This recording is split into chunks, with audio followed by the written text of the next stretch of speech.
Michael's been very kind to me always, all through these years. So I take it with humility. Graduating participants, members of your families, friends, members of the school, thank you very much for having me here. This is my first time in Berlin, so I'm making a debut at 54. So there's something new that happens in your life all the time. Now, when Michael's note came to me, it said, you have to make the commencement speech at the graduation. Now, that left me puzzled. Because in my country, there's no concept of a commencement speech. So I said, is it the beginning or the end? And a lot of people know that I'm technologically challenged. I don't know what the computer is. I know nothing about it. I'm very proud of it. Because I've got people who can do it for me. So I called the creative director. And I said, we'll go on to your, whatever that Google, whatever that is, and find out the word for it. And this is the note he gave me. I'm going to read it out to you. It says, a commencement speech or commencement address is a speech given to graduating students, generally at a university. The commencement, in quotes, is a ceremony in which degrees or diplomas are conferred upon graduating students. A commencement speech is typically given by a notable figure in the community during the commencement exercise. The person giving commonly, colleges or universities will invite politicians, important citizens, or other noted speakers, I'm none of them, to come and address the graduating class. And then comes the cake. It says, the word is something of a false friend, since its derivation from French commencer, which is to begin, and stroke or commencement, which is the beginning, would suggest the start rather than the end of the academic year. From a different perspective, it marks the beginning of the graduate's professional career. So I'm very, very honored when you start a new chapter, a new beginning after having worked earlier in your lives. And congratulations to all of you. Now, I've been in this business over almost 3 decades now. I feel old. And I have had the privilege of experiencing a lot of ups and downs. And today I'm going to share with you some of those things where people made a difference. I think these are learnings. These are not formulas, because if they were formulas, anyone would have cracked them every time. We are in a troubled era right now. We are undergoing a change of the kind that we haven't seen in the past. And if any one of us believes, like we did back in India, looking at our GDP growths, that it's the kind of problem that happens to the Americans, not to us. So we were sitting and having a good time, counting our GDPs at that point of time at 9%. And suddenly it goes down to 8.5 to 8 to 7. And then people said, oh, bloody hell, that's not a ripple, that's a wave. We are so interconnected at this point of time that I think at no other point of time in our lives has creative leadership assumed this kind of importance. I believe it's always been important. Michael, I'll take some cue from you and be the other kind. I'll have to take my jacket off. It's very hot. You have been tying ties. I will do the other thing. And half the times we find answers that people are saying, okay, how do we fix it? How can we manage it? And I think management is about staffing. Management is about hiring. Management is about controlling. I think creative leadership is about liberating. And at this point of time, we need to be liberated. At no other point of time was it more important. I think people fix problems, we can shape the environment. If we all think creatively, the future can be ours. The future can be very different from fixing things right now. And I think what Michael has started right now is so very important to all of us. whether you're graduating, I'm watching. I'm watching from somewhere, I'm learning. What I thought today is I will, since I read all your little career backgrounds, a lot of you are related with the world of communication, so there aren't any clients around. So I thought we will take a little journey. A lot of the reality has been shared with you over the last 18 months. You have experienced it. You have written thesis on that. I thought I will go through an Indian experience and share with you as to how some people made the difference, how some people suddenly said that life, creative leadership is about vision, it's about setting standards, it's about not achieving numbers. And the first story, I'm going to tell you 5 stories today. So the first story is about a little glue that we have in India, like araldite, where you use for carpentry. And this product is called Fevicol. And Fevicol was an industrial product. And one day, somebody thought of a huge vision and said, why can't I make this industrial product into something that can be a part of the homes of people? And a lot of people thought he was mad. A lot of people said, but have you ever used Fevicol yourself? He said, you haven't, but maybe I'll make you use that.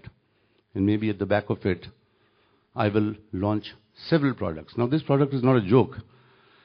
It's a very different category, a very difficult category. It is priced 50% above its competitors. And making a glue is no rocket science. If you and I sit at the backyard, we can make some glue and sell it at 20% of the price. And there are these kind of manufacturers everywhere in the country, in every city. How do you combat them? But the man was a visionary. He wanted to lead the market. He didn't want to follow the market. And today, he is 80% of the market. In tough times like this, he makes profit like a madman. And he does advertising of the kind that people on the streets just catch you and say, I love Fevicol. There are headlines on the newspapers, on the front pages, which say the Prime Minister is stuck to his chair as if with Fevicol, and it's not paid for. I'll show you one example of the kind of stuff which leads the market, the kind of stuff which helped us make some ripples in the Asian market. So can you play one for me, please?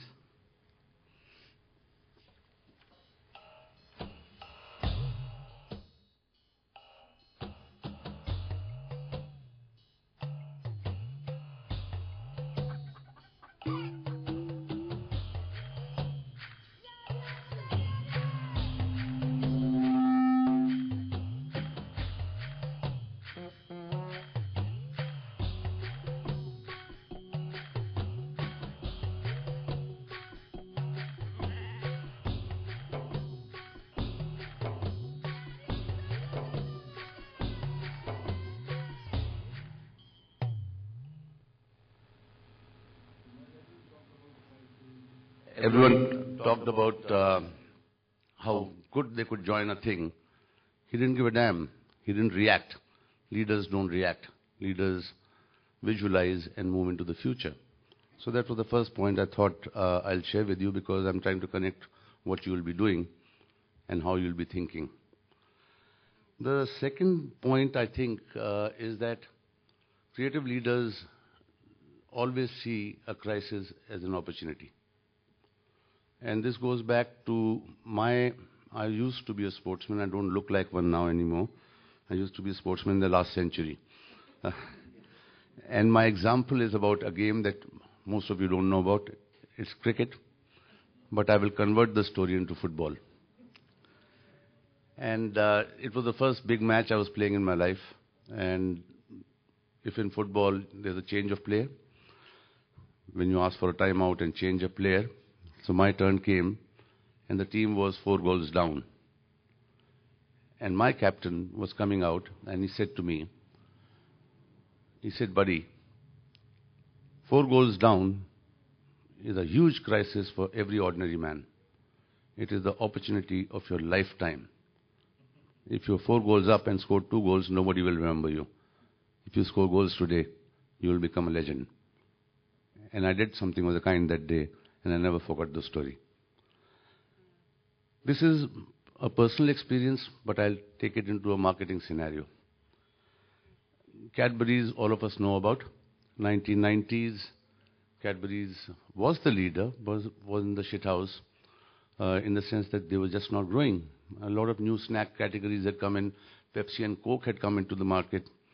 And Cadbury's had been positioned for a long time so that it was about bribing a child. Do this, do your homework, I'll give you a chocolate. If you tied your shoelaces, it's a reward, I'll give you a chocolate. So by the time the child was 12 years old, he thought he was manipulated. So he said, this damn thing manipulated me all my life, I'm not going to use it. And there was a crisis. The market was not growing. And in that, the marketing team, and I happened to be involved with that. The decision was the marketing guys, what should be done. I happened to be a partner. But I salute him because he was a person who saw a huge opportunity in the crisis. He said, how about we sell chocolates to the adults? And everyone said, how can you sell chocolates to adults? They have given it up. He said, I want you to sell chocolates to adults. And that's the time me and my partners said, okay, let's try it, if we can sell chocolates to adults. And the conclusion at that point of time was that, hello, there's a child in every man. We did a campaign. I'm going to show you 2 commercials out of it. It changed the history of chocolates in India. In year 1, they sold 70% more chocolates than they had sold for the last 20 years. Somebody's faith into doing something, looking for an opportunity in a crisis. So could you play 2 commercials for me, please?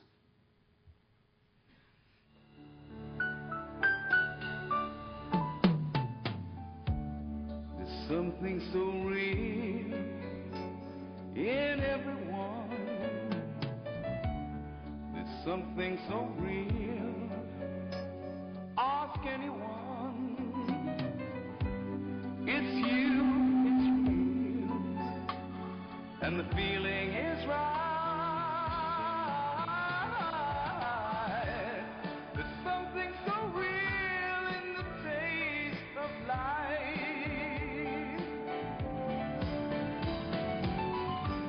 It's you, it's real, and the feeling is right.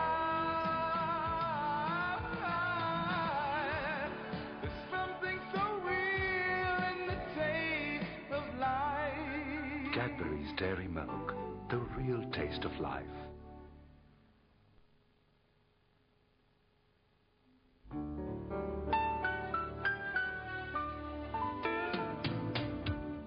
There's something so real in everyone. There's something so real. Ask anyone. It's you, it's real, and the feeling is right. There's something so real in the taste of life. Cadbury's Dairy Milk, the real taste of life. When all the researchers said that in smaller towns of India, a girl can't dance on the cricket field, that's not our culture. Well, this changed the culture. The culture was there. We were stupid that we were not helping them bring the culture out. This campaign was actually, I've shown you 2. It ran for 8 years and was voted the campaign of the century in India. Because it really made a huge impact on cultural values of people, of saying, I don't have to be confined. I can actually do the kind of things that I feel like doing. The third point I thought I'll share with you, I'm sure you know it, and you have relearned it for the last 18 months, but there are no sacred cows. All our predecessors, all our bosses tell us, this cannot be touched, this can't be any other way. But leaders have to put their necks on the line. And I think if there's one point I can leave behind with you, is there are no sacred cows, and you are the one who will prove that there are no sacred cows. In India, there was a huge myth. If you looked at the advertising, you saw the chocolate advertising of the 90s. Pretty looking girl, good looking chap. Chocolate advertising had to have chocolate faces. You could not use any other face. But who says so? And it had to be sweet, it had to be nice. Perfetti is an Italian confectionery company. And they came into the market very late. And we were working with them, and we said, damn it, why can't we break this paradigm? All of India doesn't look like this. Can we create a new way for the advertising to look? We were taking the lead in giving advertising a new look that Indian advertising had not seen. And they said, to hell with it, let's go and play. It was always shot in nice places, soft this thing, good-looking boys and girls. This is what we did with Perfetti. It is the fastest growing company in the country today in any kind of forms of chocolates or confectionery. This one.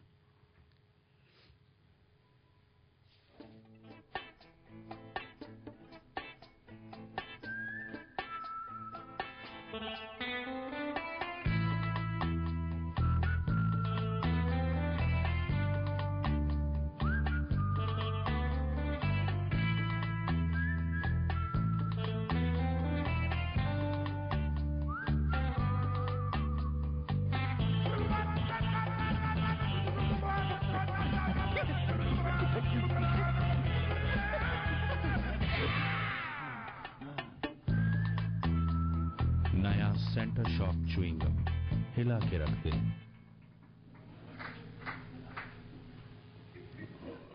The entire casting scenario in India has changed post this commercial.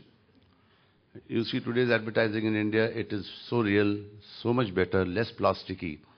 But somebody had the balls. Somebody had the balls to say, I will go ahead and play. He was leading the market. And I guess it's all about. The fourth point I thought I'll make to you, which I learned, is that more than gaining market share, I think it's about gaining mind space or heart space. And that's what a leader believes in. And that's what I think we can make a difference. Lots of people will throw numbers at you, but what does this do? But somebody said once, I read an article about how important it is to get the goodwill of the non-user. Now, the important thing is when the market leaders and the rest of the people were selling on price and regular features, Vodafone was actually using the touchy-feely stuff of building that heart space and talking about value-added services. This company, Hutch, was bought by Vodafone at 33% more than the market evaluation of Hutch, at $18.5 billion, which was unprecedented ever. All because they thought of things for the future and not the monthly sales. And that's leading the market. I'll show you one commercial from Vodafone.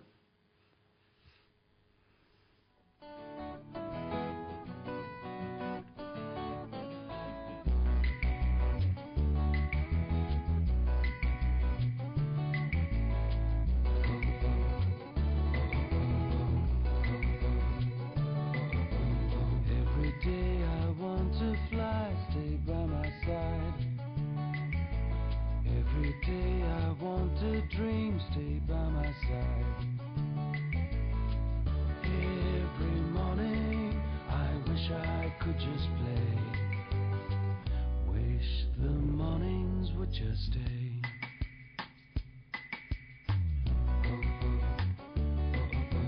Every day I want to fly, stay by my side. Every day I want to dream, stay by my side.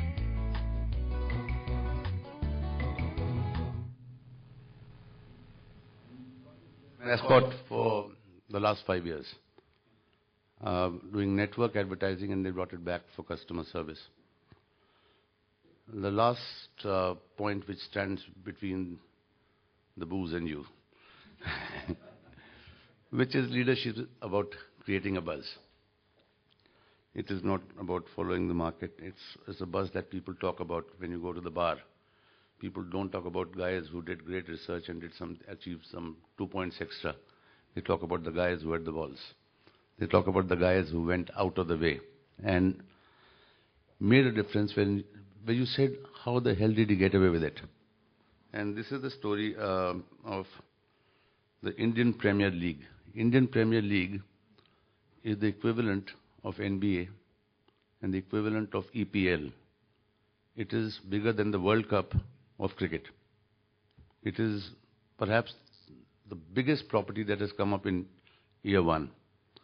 Now, the way Indian Cricket Premier League happens is that it's 35 days of continuous cricket, 4 hours every evening with entertainment, the NBA model. But there are more people in the world, in my part of the world, who are in love with cricket, so the attraction is huge. And 35 days of cricket, people treat it like the Super Bowl, that I will do something for this. Now, there is a client and there was an agency partner from my office. They sat down and said, so what do we do new? No research, no nothing. And they said, what if we do a commercial per day? Every day, a new commercial. And the client said, yes. And they found a model and they did advertising. I'm leaving Michael with 29 commercials. I've got a tape for you. I'm going to show you just 3.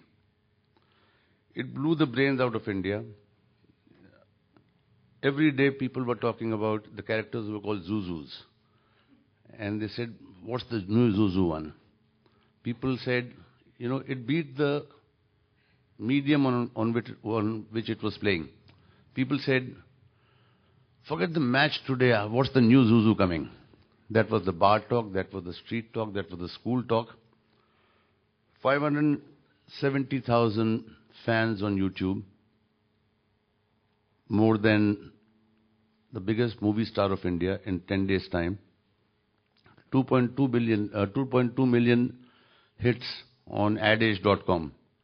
And they put up a little article saying that in their history, a debutant commercial never became #1 in week 1. And India just rocked. I'm going to play 3 of those. Point I'm making is, create a buzz or forget about it. Otherwise, you'll be as boring as your boss.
The 29 of those, every day one used to come and nobody has ever done that, ever.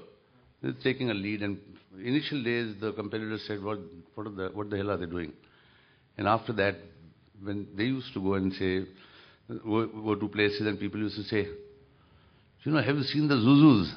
And it used to pain and hurt. So that's good for them. I'll just try and recap the 5 points I made for you. I thought the best way would be to illustrate it to you. That's why I brought these examples for you. One was leadership thinking is about setting the standards and benchmarks and not about targets and achievements. 2 is leadership thinking is about seeing opportunities in crisis. 3rd was leadership thinking is about not having any sacred cows. 4 is leadership thinking is about occupying mind space while building my market share and not just market share. 5, leadership thinking is about doing things that create a buzz. From what I've heard from Michael, I haven't seen your thesis. He says he's seen the most magical stuff. I'm sure when you go back to your work, you will remember all those wonderful moments and emotional moments that I saw you sharing with each other, and remember those things that you committed on that long thing and go and make a difference. Somewhere from Asia, I'll be watching you and cheering for you. Thank you.